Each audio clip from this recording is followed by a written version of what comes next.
ಸ್ನೇಹಿತರೆ ನಮಸ್ಕಾರ. ದಾವಣಗೆರೆ ಅಂದರೆ ನೆನಪಾಗೋದು ಬೆಣ್ಣೆ ದೋಸೆ ಮಾತ್ರವಲ್ಲ, ಕರ್ನಾಟಕ ರಾಜಕೀಯದ ದೈತ್ಯ ಶಕ್ತಿ ಶಾಮನೂರು ಶಿವಶಂಕರಪ್ಪ ಕುಟುಂಬ ಕೂಡ. ಅಂದರೆ ಇಂದು ಅದೇ ಕುಟುಂಬದ ಕೋಟೆಯಲ್ಲಿ ಬಿರುಕು ಕಾಣಿಸಿಕೊಂಡಿದೆಯಾ? ದಾವಣಗೆರೆ ದಕ್ಷಿಣ ಕ್ಷೇತ್ರದ ಉಪಚುನಾವಣೆ ಈಗ ಕೇವಲ ಒಂದು ಕ್ಷೇತ್ರದ ಕದನವಾಗಿ ಉಳಿದಿಲ್ಲ. ಇದು ಸಿದ್ದರಾಮಯ್ಯ ಮತ್ತು ಡಿ.ಕೆ. ಶಿವಕುಮಾರ್ ನಡುವಿನ ಪ್ರಾಕ್ಸಿ ವಾರ್ ಆಗಿ ಬದಲಾಗಿದೆಯಾ? ಇಂದಿನ ವಿಶ್ಲೇಷಣೆಯಲ್ಲಿ ನಾವು ದಾವಣಗೆರೆಯ ರಾಜಕೀಯ ಅಂಕಿ ಅಂಶಗಳು, ಮುಸ್ಲಿಂ ಸಮುದಾಯದ ಆಕ್ರೋಶ ಮತ್ತು ಬಿ ಫಾರ್ಮ್ ಹಂಚಿಕೆಯ ಹಿಂದಿನ ರಹಸ್ಯಗಳನ್ನು ಬಿಚ್ಚಿಡಲಿದ್ದೇವೆ. ಕೊನೆಯವರೆಗೂ ವಿಡಿಯೋವನ್ನು ನೋಡಿ.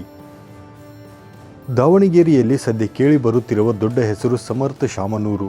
ಎಸ್ ಮಲ್ಲಿಕಾರ್ಜುನ್ ಅವರ ಪುತ್ರನಿಗೆ ಟಿಕೆಟ್ ಬಹುತೇಕ ಫಿಕ್ಸ್ ಎನ್ನಲಾಗುತ್ತಿದೆ. ಆದರೆ ಇಲ್ಲಿ ಒಂದು ಟ್ವಿಸ್ಟ್ ಇದೆ. ಹೈಕಮಾಂಡ್ ಅಧಿಕೃತವಾಗಿ ಬಿ ಫಾರ್ಮ್ ಘೋಷಿಸುವ ಮೊದಲೇ ಸಮರ್ಥ ಶಾಮನೂರು ನಾಮಪತ್ರ ಸಲ್ಲಿಸಿರುವುದು ಹೈಕಮಾಂಡ್ನ ಕೆಂಗಣ್ಣಿಗೆ ಗುರಿಯಾಗಿದೆ. ದಾವಣಗೆರೆ ಉಸ್ತುವಾರಿ ರಣದೀಪ್ ಸಿಂಗ್ ಸುರ್ಜೇವಾಲಾ ಅವರು ಅಲ್ಪಸಂಖ್ಯಾತ ನಾಯಕರ ಮನವಿಯನ್ನು ಕೇಳದೆ ಶಾಮನೂರು ಕುಟುಂಬದ ಪರವಾಗಿ ಸಮಜಾಯಿಸಿ ನೀಡಲು ಬಂದಿದ್ದು ಮುಸ್ಲಿಂ ನಾಯಕರ ಅಸಮಾಧಾನಕ್ಕೆ ಕಾರಣವಾಗಿದೆ. ಇದು ಕೇವಲ ಟಿಕೆಟ್ ಗೊಂದಲವಲ್ಲ, ಕಾಂಗ್ರೆಸ್ನ ಒಳಜಗಳದ ಛಾಯೆ. ಸಿದ್ದರಾಮಯ್ಯ ವರ್ಸಸ್ ಡಿ.ಕೆ. ಶಿವಕುಮಾರ್.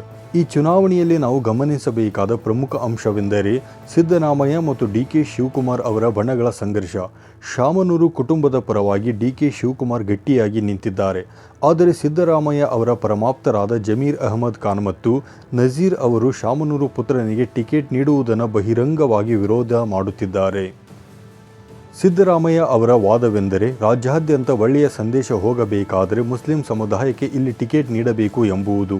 ಆದರೆ ಶಾಮನೂರು ಕುಟುಂಬ ದಕ್ಷಿಣ ಕ್ಷೇತ್ರದ ಮೇಲಿನ ತಮ್ಮ ಹಿಡಿತವನ್ನು ಬಿಟ್ಟುಕೊಡಲು ತಯಾರಿಲ್ಲ. ಅಲ್ಪಸಂಖ್ಯಾತ ಸಮುದಾಯದ ಆಕ್ರೋಶ ಮತ್ತು ನೋಟಾ ಅಭಿಯಾನ. 1994ರಿಂದಲೂ ದಾವಣಗೆರೆಯಲ್ಲಿ ಮುಸ್ಲಿಂ ಸಮುದಾಯ ಸ್ಪರ್ಧಿಸಲು ಪ್ರಯತ್ನಿಸುತ್ತಿದೆ. ಆದರೆ ಅವಕಾಶ ಸಿಗುತ್ತಿಲ್ಲ. 2008ರಲ್ಲಿ ಸೈಫುಲ್ಲಾ ಅವರಿಗೆ ಟಿಕೆಟ್ ಸಿಕ್ಕರೂ ಕೊನೆ ಕ್ಷಣದಲ್ಲಿ ಅದು ಕೈತಪ್ಪಲು ಶಾಮನೂರು ಕುಟುಂಬವೇ ಕಾರಣ ಎಂಬ ನೋವು ಇಂದಿಗೂ ಆ ಸಮುದಾಯದಲ್ಲಿದೆ. ಹೀಗಾಗಿ ಈ ಬಾರಿ ಮುಸ್ಲಿಂ ಯುವ ಸಮುದಾಯ ಅತ್ಯಂತ ಆಕ್ರೋಶಗೊಂಡಿದೆ. ನಮಗೆ ಟಿಕೆಟ್ ಸಿಗದಿದ್ದರೆ ನಾವು ಕಾಂಗ್ರೆಸ್ ಬಿಟ್ಟು ಬೇರೆ ಪಕ್ಷಕ್ಕೆ ವೋಟ್ ಹಾಕಲ್ಲ, ಬದಲಾಗಿ ನೋಟಾ ಅಭಿಯಾನ ಮಾಡುತ್ತೇವೆ ಎಂದು ಎಚ್ಚರಿಸಿದ್ದಾರೆ.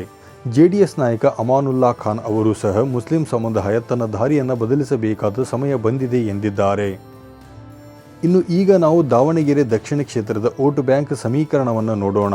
ಇದು ತುಂಬ ಆಸಕ್ತಿದಾಯಕವಾಗಿದೆ. ಇಲ್ಲಿ ಲಿಂಗಾಯತ ಮತಗಳು ಸುಮಾರು 30ರಿಂದ 31 ಸಾವಿರದಷ್ಟಿವೆ. ಅದೇ ಈ ಕ್ಷೇತ್ರದಲ್ಲಿ ಮುಸ್ಲಿಂ ಮತಗಳು ನಿರ್ಣಾಯಕವಾಗಿದ್ದು ಸುಮಾರು 85 ಸಾವಿರ ಎಂದು ಅಂದಾಜಿಸಲಾಗಿದೆ. ಅಲ್ಲದೆ SC/ST ಮತಗಳು 35ರಿಂದ 45 ಸಾವಿರ ಮತಗಳಿವೆ. ಹೀಗಾಗಿಯೇ ಇಲ್ಲಿ ಕಾಂಗ್ರೆಸ್ಗೆ ಮುಸ್ಲಿಂ ಮತಗಳು ಸಾಲಿಡ್ ಆಗಿ ಬೀಳುತ್ತವೆ ಎಂಬ ನಂಬಿಕೆ ಇತ್ತು. ಆದರೆ ಈಗ ಮುಸ್ಲಿಂ ನಾಯಕರು ಬಂಡಾಯವೆದ್ದು ಸ್ವತಂತ್ರ ಅಭ್ಯರ್ಥಿಯನ್ನು ನಿಲ್ಲಿಸಿದರೆ ಅಥವಾ AIMIM ಅಂತಹ ಪಕ್ಷಗಳು ಎಂಟ್ರಿ ಕೊಟ್ಟರೆ ಕಾಂಗ್ರೆಸ್ಗೆ ದೊಡ್ಡ ಸೆಟ್ ಬ್ಯಾಕ್ ಆಗಲಿದೆ. 2024ರ MP ಚುನಾವಣೆಯಲ್ಲಿ ಪ್ರಭಾ ಮಲ್ಲಿಕಾರ್ಜುನ್ ಅವರು ಕೇವಲ 24 ಸಾವಿರ ಮತಗಳ ಅಂತರದಿಂದ ಗೆದ್ದಿರುವುದನ್ನು ನಾವು ನೆನಪಿಸಿಕೊಳ್ಳಬೇಕು. ಇನ್ನು BJP ತಂತ್ರಗಾರಿಕೆ ಮತ್ತು ಒಳಗುಂಪುಗಳು. ಕಾಂಗ್ರೆಸ್ನಲ್ಲಿ ಇಷ್ಟೆಲ್ಲ ಗೊಂದಲವಿರುವಾಗ BJP ಸುಮ್ಮನೆ ಕುಳಿತಿದೆಯೇ? ಇಲ್ಲ. BJPಯಲ್ಲಿ ಶ್ರೀನಿವಾಸ ದಾಸಕರಿಯಪ್ಪ ಅವರಿಗೆ ಟಿಕೆಟ್ ಸಿಕ್ಕಿದೆ. ಇವರು ಸಿದ್ದೇಶ್ವರ ಬಣದವರು. BJPಯಲ್ಲಿಯೂ ಎಲ್ಲವೂ ಸರಿಯಿಲ್ಲ. ಮೇಲ್ನೋಟಕ್ಕೆ ಕೈ ಎತ್ತಿ ಒಂದಾಗಿದ್ದೇವೆ ಎಂದು ತೋರಿಸಿದರೂ ಸಹ ಒಳಗೆ ಅಂಡರ್ ಕರೆಂಟ್ ಇದೆ. ಆದರೆ ಕಾಂಗ್ರೆಸ್ನ ಮುಸ್ಲಿಂ ಮತಗಳು ಚದುರಿದರೆ ಅದರ ನೇರ ಲಾಭ BJPಗೆ ಆಗಲಿದೆ ಎಂಬುದು ರಾಜಕೀಯ ಪಂಡಿತರ ಲೆಕ್ಕಾಚಾರವಾಗಿದೆ. ಒಟ್ಟಾರೆಯಾಗಿ ಹೇಳುವುದಾದರೆ ಶಾಮನೂರು ಕುಟುಂಬಕ್ಕೆ ಈ ಚುನಾವಣೆ ಅಸ್ತಿತ್ವದ ಪ್ರಶ್ನೆಯಾಗಿದೆ. ಒಂದು ವೇಳೆ ಈ ಕ್ಷೇತ್ರ ಒಮ್ಮೆ ಕೈತಪ್ಪಿದರೆ ಮತ್ತೆ ಪಡೆಯುವುದು ಕಷ್ಟ ಎಂಬುದು ಅವರಿಗೆ ತಿಳಿದಿದೆ. ಮುಸ್ಲಿಂ ಸಮುದಾಯವನ್ನು ಸಮಾಧಾನಪಡಿಸಲು ಜಮೀರ್ ಅಹಮದ್ ಅವರನ್ನೇ ಕರೆತಂದು ಪ್ರಚಾರ ಮಾಡಿಸುವ ತಂತ್ರವನ್ನು ಸಹ ಕಾಂಗ್ರೆಸ್ ಹೂಡಬಹುದು. ಮುಂದಿನ 4-5 ದಿನಗಳಲ್ಲಿ ದಾವಣಗೆರೆ ರಾಜಕೀಯ ಯಾವ ತಿರುವು ಪಡೆಯಲಿದೆ? ಮುಸ್ಲಿಂ ಸಮುದಾಯ ಶಾಮನೂರು ಕುಟುಂಬದ ಜೊತೆಗೆ ಪ್ಯಾಚ್ ಅಪ್ ಮಾಡಿಕೊಳ್ಳುತ್ತಾ ಅಥವಾ ಹೊಸ ಇತಿಹಾಸ ಸೃಷ್ಟಿಸುತ್ತಾ? ನಿಮ್ಮ ಅಭಿಪ್ರಾಯವನ್ನು ಕಮೆಂಟ್ ಬಾಕ್ಸ್ನಲ್ಲಿ ತಿಳಿಸಿ.